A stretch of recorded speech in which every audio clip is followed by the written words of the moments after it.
bus that go to the staff houses, but there is no staff member in this. What we have, yes. So what we've got is it's multi-age group. So they go from year 7 to year 12, and it's one thing. And you'll notice that each of the boarding cottages are a cottage. And within those cottages, there's a kitchen area, there's a recreation space, and a walk. And we at that time were just starting out to re-engage with international enrolments in our school. One of the things that I'm very aware of here in the Southwest is I want us to be a global school. I want people to understand that.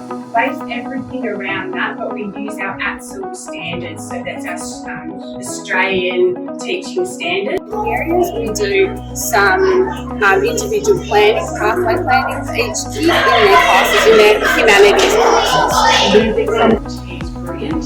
All of my staff have undertaken classroom management strategies training. Part of that is about building positive classrooms. That grow up in this region, so giving them those access to education on high standards that also leads to pathways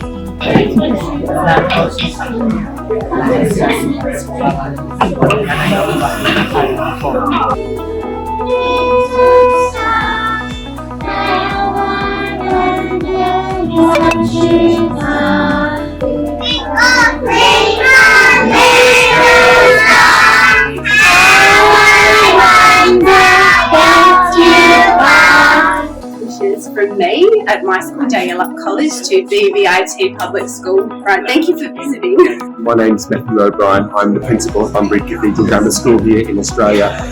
To the students and staff at the BBIT Public School, my warmest greetings. It's wonderful to have a representative from the school over with us, visiting and seeing and sharing with each other. And I hope that our collective futures and our collective engagements together are very fruitful.